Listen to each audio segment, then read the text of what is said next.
Okay. So at this point, everyone should have their cardboard pieces cut out and they should have their 3D cube that they'll be working with. So I'm going to delete this real quick.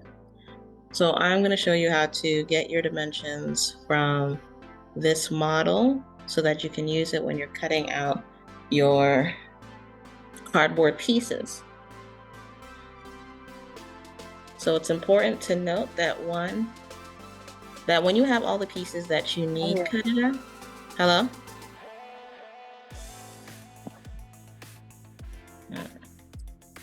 So when you have all your cardboard pieces cut out, you should have approximately a 6" by 6" cube. So with that information, you can help you to figure out how many pieces of cardboard you'll need for each of these subtractions. And there will be some that overlap, so we're just going to pay attention to how many pieces of cardboard you need for each layer. And at what point would you start cutting out your pieces? So for instance, let's start with dimensioning our cube.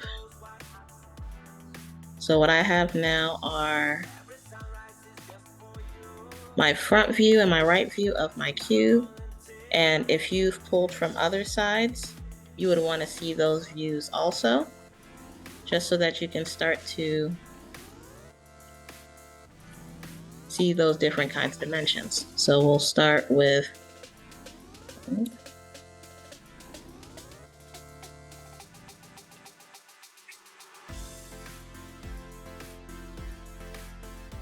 so you can do, let me hide this.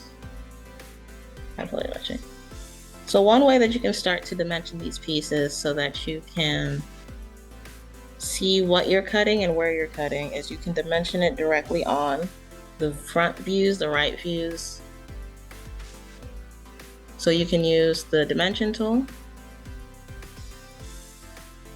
linear, and then go to your selected view and start to dimension those pieces. What you want to dimension is not only the piece that you're cutting out.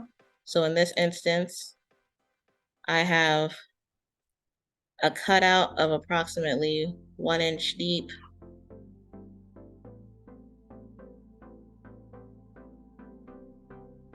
by 2.5 inches. You also want to take note of how much cardboard that you have between the cutout and the top of the cube, or between different pieces. So that will help you to understand how many stacks you'll need as you proceed with this project.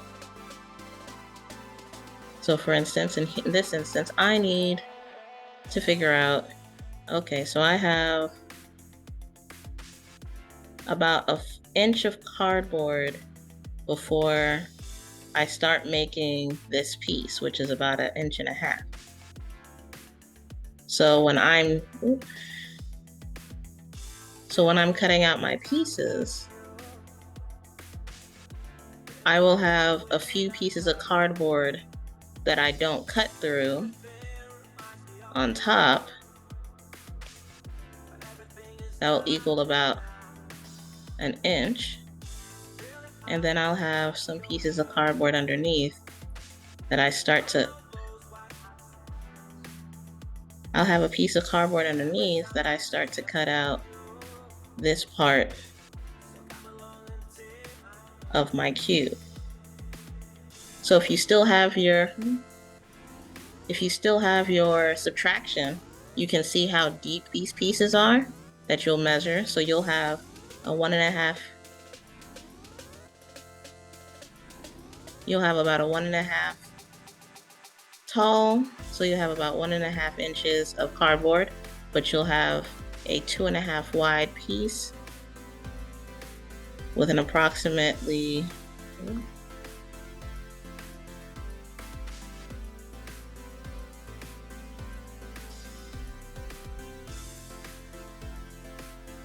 three-inch deep piece. So that will indicate what kind of slot that you have for this side. What you may also notice is that even though this goes down by 1 inch, So it starts getting cluttered with dimensions. But even though this goes down by 1 inch according to the dimension, you'll see that on your side view or on your other sides, these might only go down by fewer. So in this case, this one also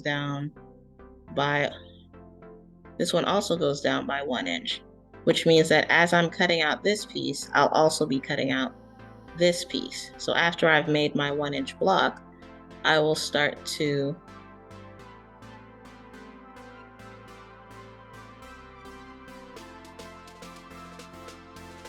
So as I'm cutting out this 1 inch block and as I'm cutting out this 1.5 inch, I'm also gonna start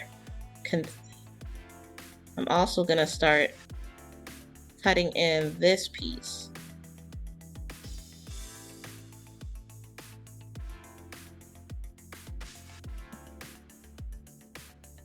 And the same can be said for any other sides that you have.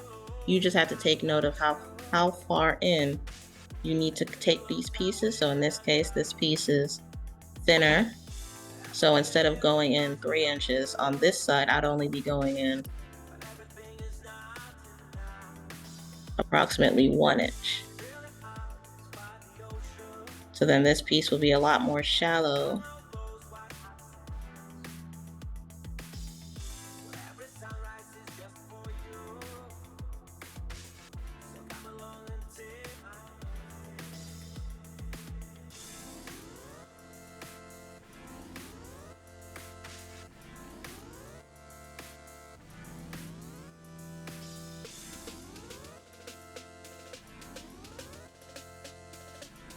So this dimension would be a lot more shallow, 1 inch, than this dimension.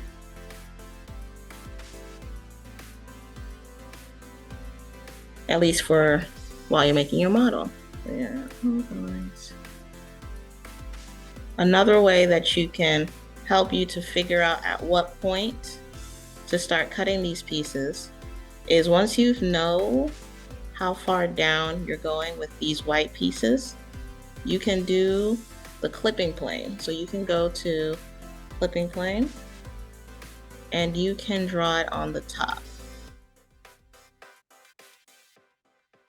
So the reason for doing this is so now you can start seeing to what point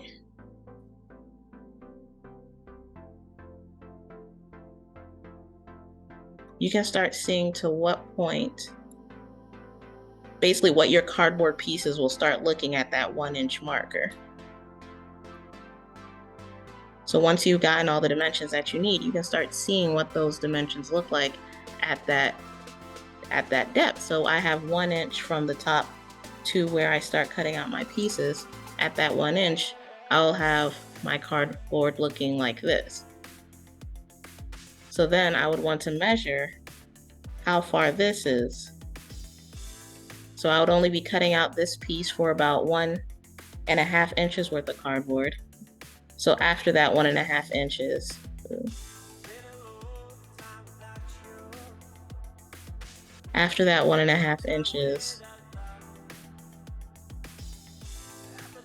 so after I finish that, you'll start only having to showcase this piece.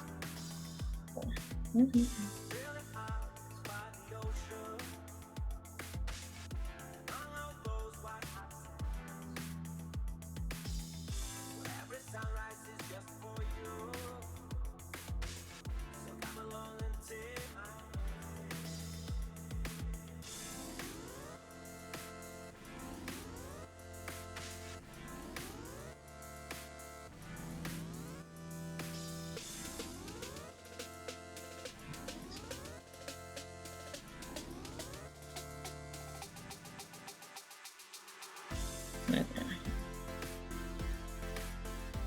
My apologies. Let's see what's happening. Okay. So I will use the front view to help me to move.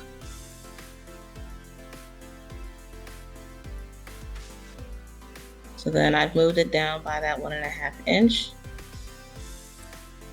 So after you've cut out your last piece, you're gonna start seeing that your cardboard's gonna look only like this corner.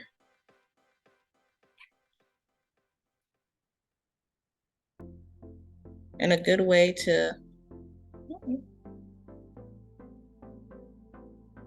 is gonna be just this corner after I've hit my 1.5 inches.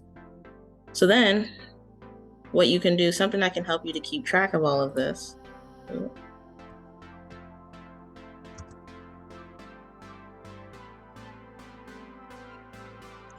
Something that can help you to keep track of everything is to go to your top view.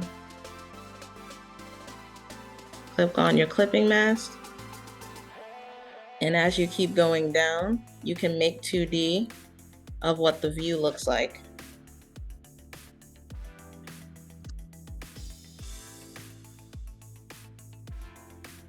And you can start to keep track of how far you're going down and what you're showing. So right now my Make 2D is showing more components than Nessa's group.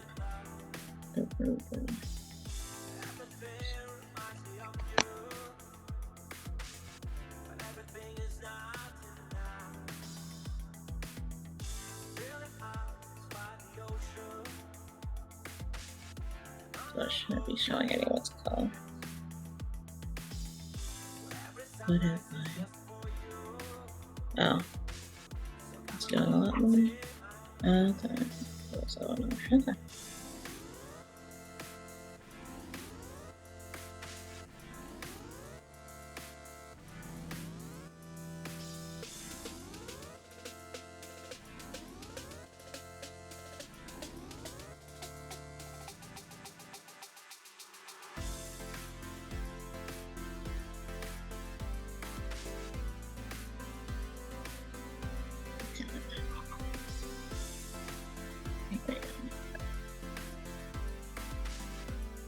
There we go.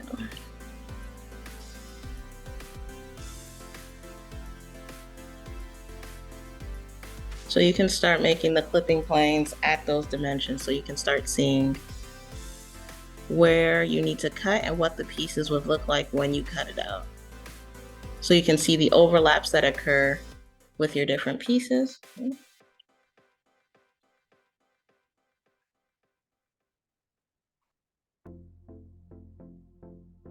You can see the overlap that occurs with your different pieces as you progress downward with your model.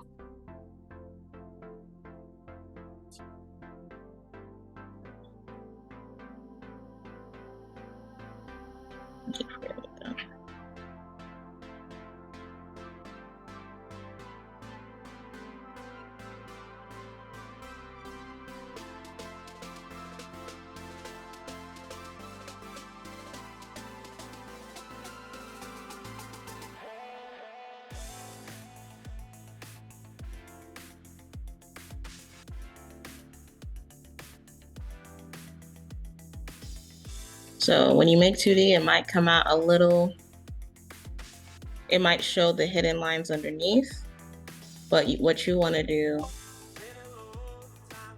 is to ungroup it if it's grouped, but if it's not grouped, you just want to make sure that it matches what is here in terms of what's being cut at the exact line of it being cut.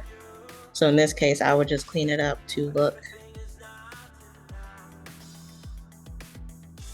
like this, so that I know that for the next 1.5 inches, this is what my pieces are going to look like. And you can go ahead and label it also so that you can keep track of how many pieces of cardboard you might need. So 1.5 inches of cardboard, so that you can keep track of how much cardboard you'll need for each of these pieces. So then you can continue doing that with the clipping tool. Move, turn vertical yes, so that it's easier to go up and down. Click on the side, and then when this piece disappears, you'll hit your next cardboard piece to cut out. You would make 2D of that.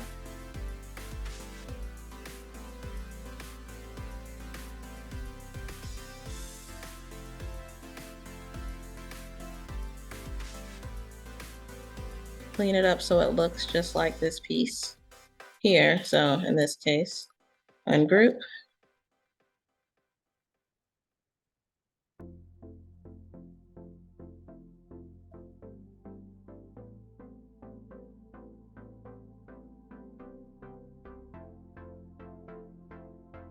So that's our next piece of cardboard. And if you need to know the dimension, you can click on the clipping mask, turn it off on parallel,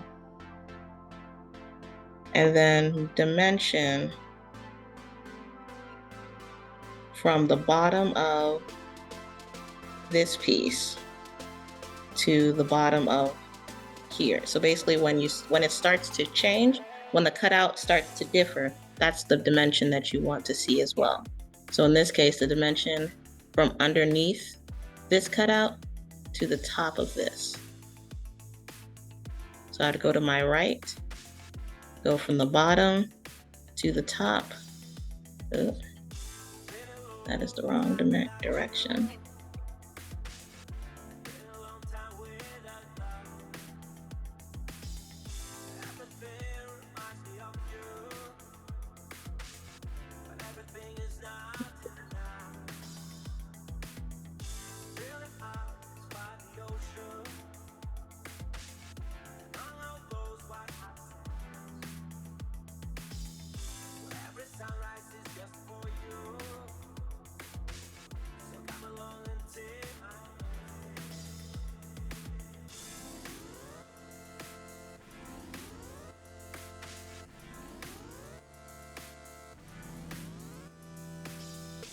If you find that the dimension line won't showcase, you can always use your line tool to help you make a guide to where you want it to show, to stop at.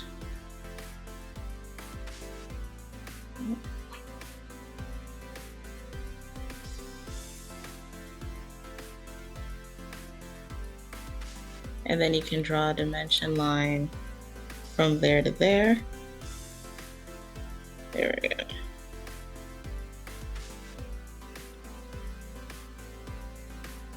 So that's about 1/2 inch.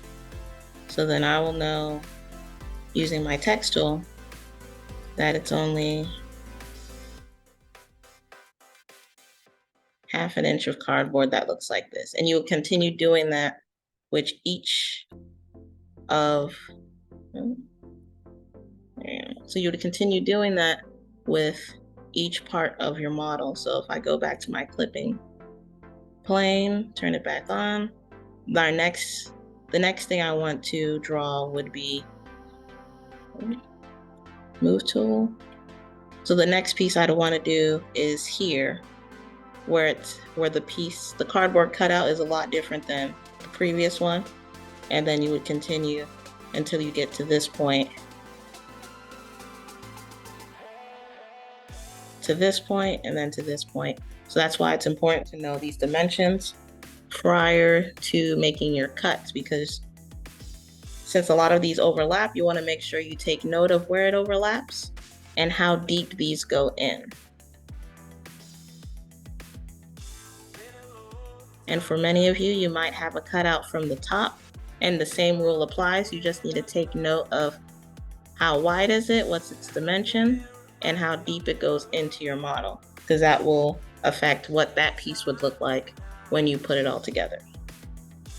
Any questions? Any questions thus far?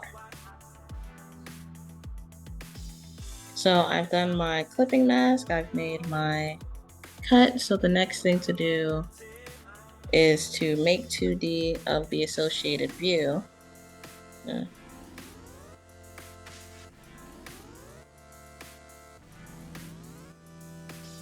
Press OK. So it will show up in top view. So this is what my clipping plane would look like. This line indicates this element that's inside, that's being seen. This is the rest of the cut, this slot, this line. I can ungroup. So this line isn't necessary, so I would clean it up. So you can do the cleanup in Rhino. So so this is my section. I'm gonna use the section, and then if there's time, I will do a side view. So I made 2D, I'm gonna go to File, I'm going to Export Selected, and this will be my Illustrator, and this will be my project 2.4. This is my section. So obviously for you all, you'll have all 6 drawings, but for this demonstration, I'm gonna only do the 1. So I'm gonna save it, preserve scale, CMYK. If there's a hatch, I keep that checked, but it's not necessary. So now we're gonna go to, alrighty, we're gonna go to Illustrator, and we're going to go to Open our file.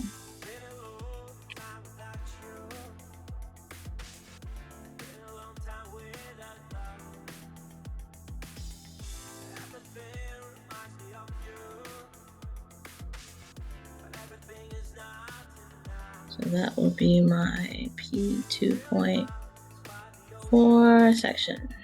And open.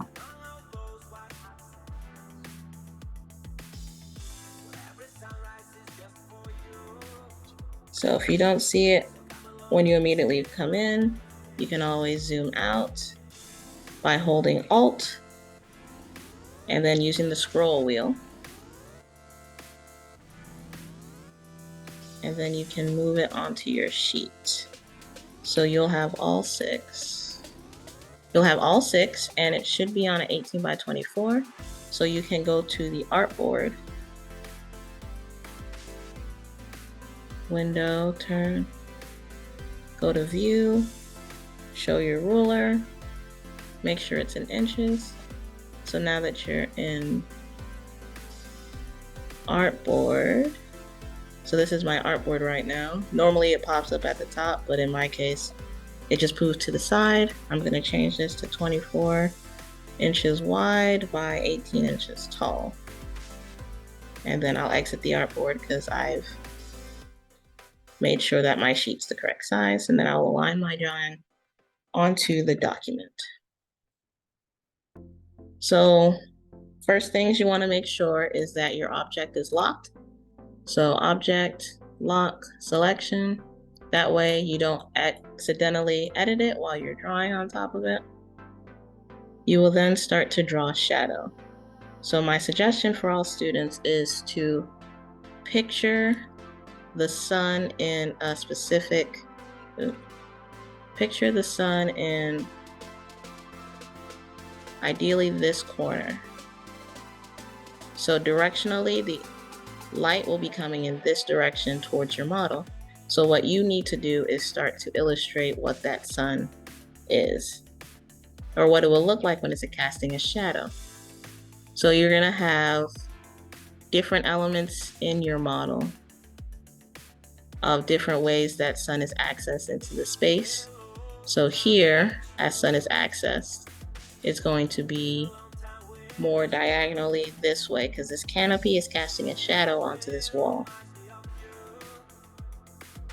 So you ideally draw it at a 45-degree angle until it hits this wall. And then you will close the shape so that it's a completed geometry. So then you can fill that with black. You make the fill black, and then you would go to transparency and bring that to 50% or 75 depending on how deep that shadow is. So I'm gonna just keep mine at 50 for the time being. So in this instance, this is also a casted shadow.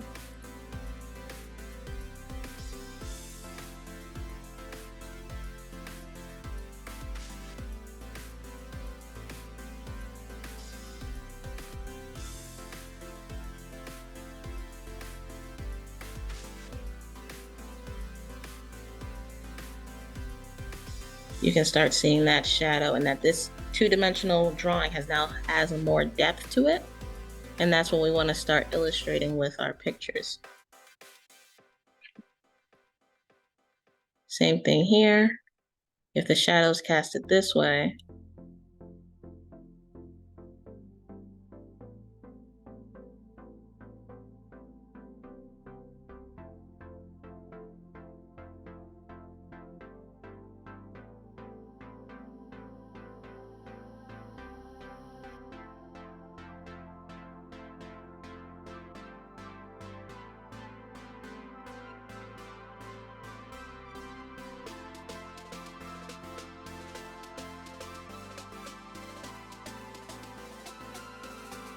the fill starts acting problems, you turn that off.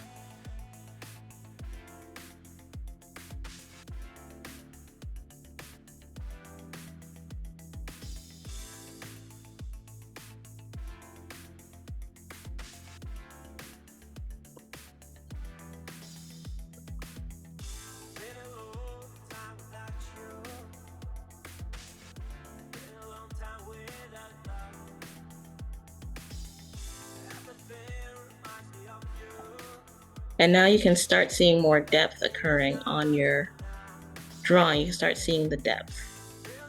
So the one thing that I didn't do, and I have less than a minute to show you, is do the poché.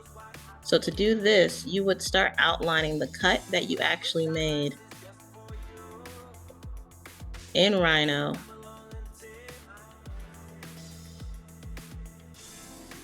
Because the idea of a poché is that there is no light occurring in this area. I'm going to turn that off briefly. So then you can't have, so at this point, this is where I got cut off, and so I'm just going to finish it off so that you can have it.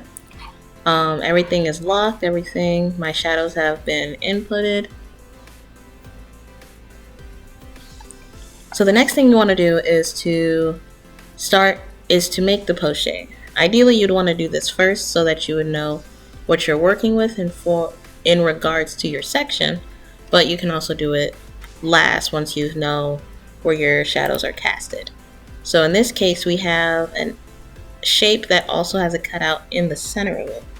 So to do cutouts, you would want to first outline your shape where the clipping plane takes place.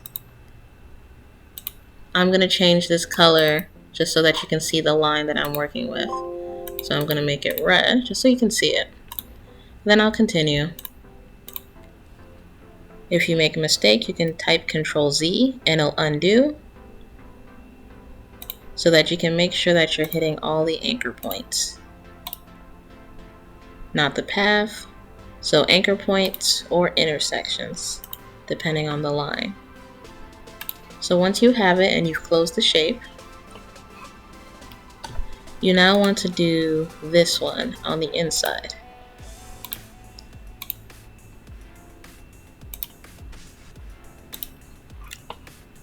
So now we have two separate shapes. If I were to fill them individually, I'll have two red squares. That is not what I want. So undo, undo. What I want is for this square to cut out of this square. So I will select the inner shape geometry and the outer geometry that I want to cut, and then I will go to Pathfinder. So you may not have it on the side. To find it, you would just go to Window and you would go to Pathfinder. So this is what Pathfinder looks like. This one joins the two shapes together, unite. This one deletes from one. So it's a lot like the Boolean union, Boolean difference, basically what we've been doing in Rhino. So we want to use this minus front, where it creates a shape based on subtracting. So we want it to subtract this from this geometry from the outer geometry. So we're going to click that once our two shapes are selected.